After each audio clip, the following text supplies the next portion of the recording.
Malaysia ট্যুরে ইচ্ছে ছিল এমন একটা হোটেলে থাকবো যে হোটেলে থাকবে ইনফিনিটি পুল, আর ওই জায়গা থেকে দেখব পুরো কুয়ালালামপুর শহর। আপনি যদি বাজেট ট্রাভেলার হন আর আপনার ইচ্ছেও যদি এমন থাকে, তাহলে মালয়েশিয়ার কুয়ালালামপুরে আপনি আপনার ইচ্ছেটা পূর্ণ করতে পারবেন। বাংলাদেশি টাকায় মাত্র 5,500 টাকায় আমি বুক করছি এমন একটা হোটেল যেটার ইনফিনিটি পুল থেকে দেখা যায় পুরো মালয়েশিয়ার কুয়ালালামপুর সিটি। আজকের এই ভিডিওতে আমি শেয়ার করব কিভাবে আপনি এই ধরনের হোটেলগুলো বুক করবেন, সারাদিন এই হোটেলগুলোতে কিভাবে সময় কাটাবেন, আর রাতের বেলা ঘুরে ঘুরে দেখব মালয়েশিয়ার রাতের জীবন। মালয়েশিয়ার তৃতীয় দিনের ডে ট্যুর শেষ করতে করতে রাত হয়ে গেছে। আজকে আমাদের হোটেল চেঞ্জ করার কথা। আজকে আমরা আগের হোটেলটা ছেড়ে এমন একটা হোটেলে যাচ্ছি যেখানে ইনফিনিটি সুইমিং পুল আছে। এটাও বুকিট বিনতাঙে, তবে একটু পাশে। এই হোটেলটাতে আমরা লাস্ট দিন থাকার জন্য বুক করছি। যেহেতু আমরা বুকিট বিনতাঙে আছি, তাই বুকিট বিনতাঙের একজন residence at Pavilion KLCC KL টাওয়ারে আমরা হোটেলটা বুকিং করছি। আর বাংলাদেশি টাকায় 5,500 টাকায় আমরা booking.com এর মাধ্যমে এই হোটেলটা বুক করছি। একজন হোটেলে আমরা চেক ইন করলাম। এখানে কিছু ফর্মালিটিস আছে। আপনারা যদি booking.com থেকে বুকিং করেন, বুকিং করার পরে আপনাকে কিছু ফর্ম ফিল আপ করতে দিবে এবং 200 রিঙ্গিত তারা ডিপোজিট নেবে এবং আপনাকে কি এবং কার্ড দিয়ে দিবে। এটা আসলে হোটেলেরই রুলস অ্যান্ড রেগুলেশন। সো আমরা ওগুলো কমপ্লিট করলাম। এখন আমরা রুমের দিকে যাব। আমাদের রুমটা হচ্ছে 27 তলায়। So let's check it out. এখানে দুইটা চাবি আছে, মানে কি কার্ড, একটা লিফটের আর একটা হচ্ছে আমাদের রুমের। এই হোটেলের যেই ফ্লোরে আপনি রুম বুকিং করবেন, ওই ফ্লোর ছাড়া আপনি অন্য কোনো ফ্লোরে যেতে পারবেন না। এই কি কার্ডের মাধ্যমে আপনি যেই নির্দিষ্ট তলায় রুম ভাড়া করছেন সেই তলার মধ্যে আপনি যেতে পারবেন, আর ওই কার্ড দিয়ে শুধু ওই দরজাগুলোই খুলবে। রুমে ঢোকার পরে যেটা দেখলাম, রুমটা খুব বেশি বড় না, অল্প ছোট্টখাটো একটা রুম। আর এই রুমের মধ্যে খুব সুন্দর একটা ড্রেসিং টেবিল আছে, একটা বসার চেয়ার আছে, আর সবচেয়ে বেশি যেটা ভালো লাগছে সেটা হচ্ছে এই ছোট্ট একটা বিছানা, যেটা দেখতে আসলে অনেক সুন্দর লাগছিল। আর তার পাশে আছে ছোট্ট একটা জায়গা যেখান থেকে আপনি এই পুরো কুয়ালালামপুরের ভিউ দেখতে পাবেন। রাতের বেলা জায়গাটা আরো বেশি সুন্দর লাগতেছিল, মানে এখানে দাঁড়াইয়াই দেখতে দেখতে ইচ্ছা করতেছিল। আর বাথরুমের কথা যেটা বলি, বাথরুমটা আমার কাছে ভালো লাগছে। খুব বেশি বড়ও না, ছোটও না, বাট মোটামুটি খুবই সুন্দর। ব্যাগপত্র রেখে একটু ফ্রেশ হয়ে আমরা ছুটলাম টপ ফ্লোরের দিকে। আর ওই ফ্লোরে যেতে হবে স্কাই ব্রিজ পার হয়ে। এই স্কাই ব্রিজ দুইটা বিল্ডিংকে একসাথে করছে, আর এই পরের বিল্ডিংয়ে আছে ইনফিনিটি সুইমিং পুল। টপ ফ্লোরে গিয়ে আমরা ইনফিনিটি সুইমিং পুলের দেখা পেলাম। আর এই জায়গা থেকে কুয়ালালামপুর শহরটাকে এত সুন্দর লাগছিল যে ভাষায় প্রকাশ করা যাবে না।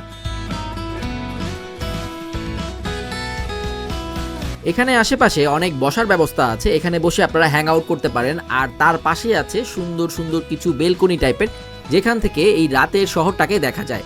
অনেকেই দেখলাম এই জায়গায় খুব সুন্দর সুন্দর ছবি তুলতেছে, তাই আপনারা এখানে বসে কিন্তু ছবি তুলতে পারেন।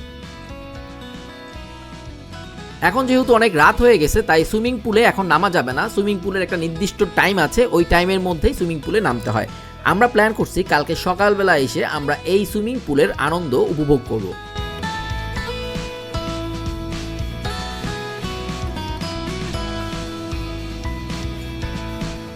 এখন বাজে রাত 12:30। তারপরও দেখলাম অনেক মানুষ এখানে বসে বই পড়ছে, কথা বলছে বা সময় এনজয় করছে।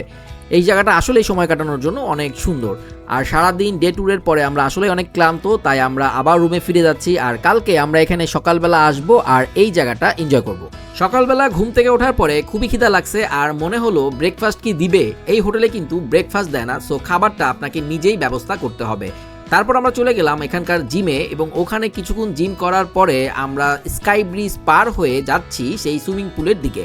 রাতের থেকেও দিনের বেলা এই স্কাই ব্রিজটা আরো বেশি সুন্দর লাগতেছে। আর এটা পার হয়ে অবশেষে চলে আসলাম সেই ইনফিনিটি পুল জোনে।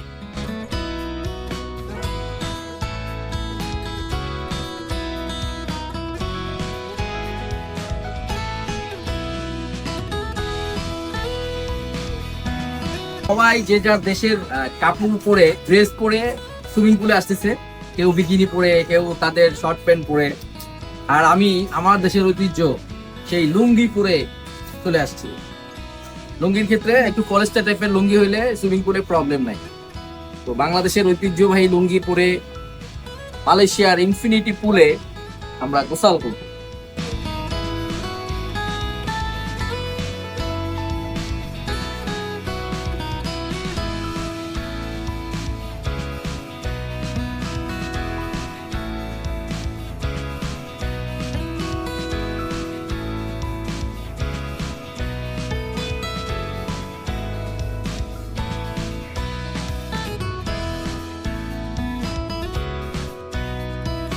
লুঙ্গি পরে সুইমিং পুলে কিন্তু ভাই নামতে দেয় না, সো ওই কথাটা মাথায় রাখেন। এখানে আসলে সুইমিং পুলে নির্দিষ্ট ড্রেস আছে, আর লুঙ্গি যদি পলেস্টারও হয় তারপরও আপনাকে সুইমিং পুলে অ্যালাউ করবে না।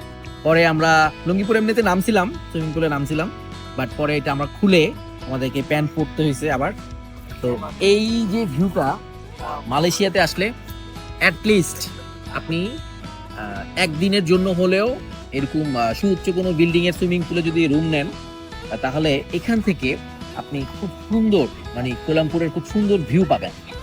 তো যারা যারা বাজেট ট্রাভেল করেন বা যারা ওই অল্প টাকায় বিদেশে ঘুরতে চান, আমার মনে হয় টুকটাক জায়গায় যদি আপনারা ছাড় দেন, কিছু কিছু জায়গায় যদি আপনি কিছুটা অ্যাড করেন, তাহলে ওই মোমেন্টটা, কারণ আপনি বারবার মালয়েশিয়া আসবেন না, বাট যখনই আসছেন ওই সময় যদি একটু বাজেট বাড়িয়ে যদি এরকম একটা ভালো হোটেলের রুম নেন, তাহলে এখান থেকে আপনি যে মেমোরিজ জমাবেন সেটা আপনার সারা জীবন মনে থাকবে। এবং এই জায়গা থেকে কোলামপুরের ভিউটা আসলেই অনেক সুন্দর লাগতেছে।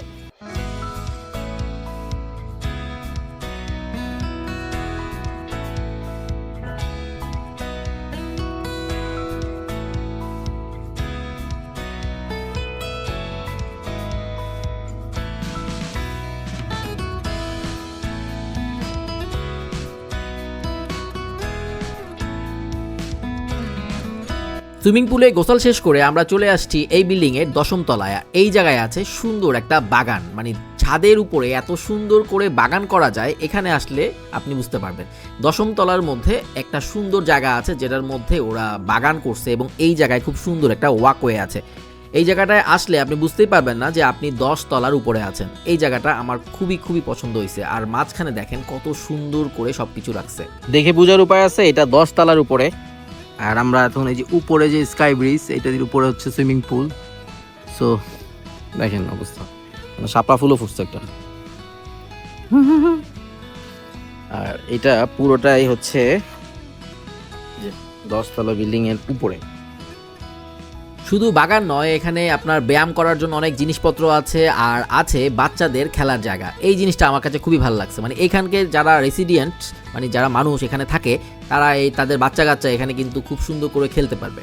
সো তাদেরকে আর এই বিল্ডিংয়ের নিচে যেতে হবে না। দেখেন কত সুন্দর করে সব কিছু ব্যবস্থা করে রাখছে। আর এরপরে আমরা চলে আসছি আমাদের রুমে, আর রুমের মধ্যে আমরা আমাদের জিনিসপত্রগুলো রেখে বের হয়েছি দুপুরের খাবার খাওয়ার জন্য। আবারও চলে আসছি আমাদের বাঙালি ভাইদের দোকানে, আর এদের খাবারের রান্নার হাত তো অনেক মজার, এটা আমি ভুলতে পারবো না। আর আজকে নিছি আমি শুটকি রান্না করা তরকারি আর গরুর মাংস, আর সাথে আছে আলু ভর্তা।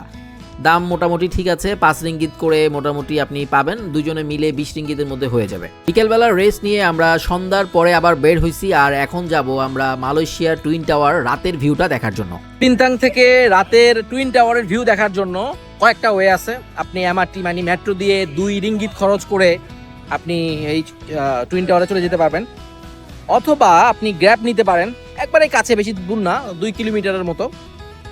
আর আরেকটা কাজ করতে পারেন, সেটা হচ্ছে এই যে দেখেন হোটেল প্যাভিলিয়ন আছে, এই প্যাভিলিয়নের দোতলায় একটা রোড আছে যেটা একবারে সোজা টুইন টাওয়ারের কাছে যায়।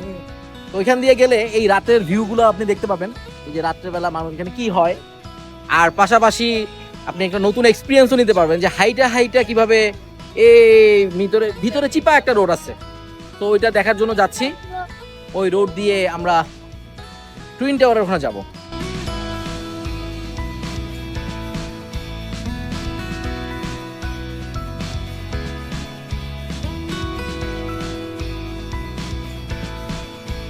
বললো এই মুখই দিয়ে যাইয়া এদিক দিয়ে যাইয়া ওদিক দিয়ে যাবা, হ্যাঁ, তা আমি এদিক দিয়ে যাইয়া এদিক দিয়ে যাচ্ছি। হ্যাঁ ভাই, আমি যেভাবে যাচ্ছি আপনারা এভাবে ট্রাই করেন না, তাইলে কষ্ট হয়ে যাবে। আপনারা ওই ম্যাপ দেখা ওই মেট্রো রেল দিয়ে চলে আসেন। আমি আসলে রাত্রের শহর দেখার জন্য বের হয়েছি, তো চিন্তা করলাম হাইটেও যাই, শহরটাও দেখা হোক। আমি এখন ওই চাচারা জিজ্ঞেস করছিলাম এই মুখিন দিয়ে এরকম যেতে হবে, তো আমি ওরকম যাইতেছি।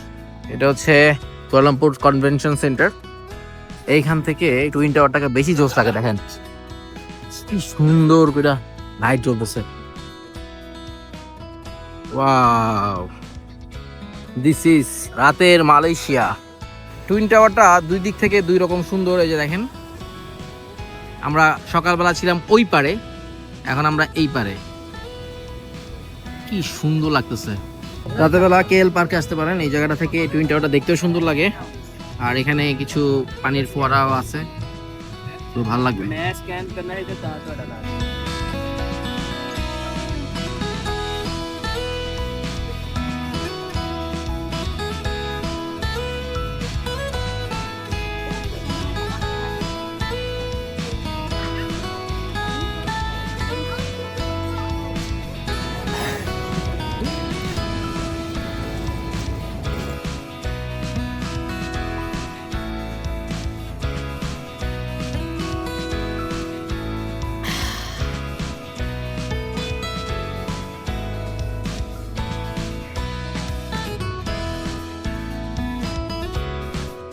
আমি এখন আছি পেট্রোনাস টুইন টাওয়ারের ভিতরে।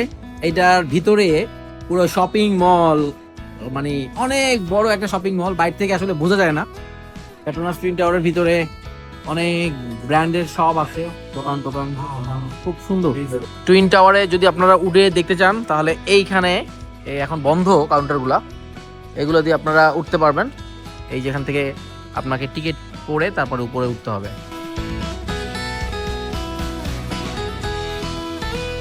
রাতের বেলা পেট্রোনাস টুইন টাওয়ারের সৌন্দর্য অন্যরকম হয়ে যায়, মানে এই জায়গার পরিবেশটা অন্যরকম একটা সৌন্দর্য বিরাজ করে। অনেক মানুষ এই রাতে এই টুইন টাওয়ারের সৌন্দর্য দেখতে আসে। দেখেন কতটা বিশাল, মানে টুইন টাওয়ারকে দেখতে হইলে আপনার মাথা এরকম উঁচা করতে হবে, বুঝছেন? এই হলো অবস্থা। রাত্রেবেলা অবশ্যই টুইন টাওয়ারের এই কাছে এসে এই রূপটা দেখে যাবেন, তাহলে না হলে কিন্তু মিস করবেন।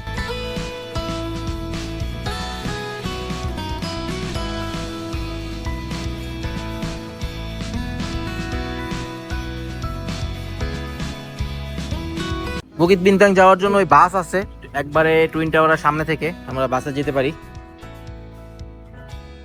এই যে দেখেন কেএলসিসি থেকে বুকিত বিনতাং। এই ছিল আমার মালয়েশিয়ার লাস্টের দিন। আর আমি যেটা বলবো যে মালয়েশিয়াতে ঘুরতে হলে অবশ্যই আপনি রাতের বেলা ঘুরবেন, কেন দিনের বেলা থেকে রাতের বেলার মালয়েশিয়া আসলে অনেক সুন্দর।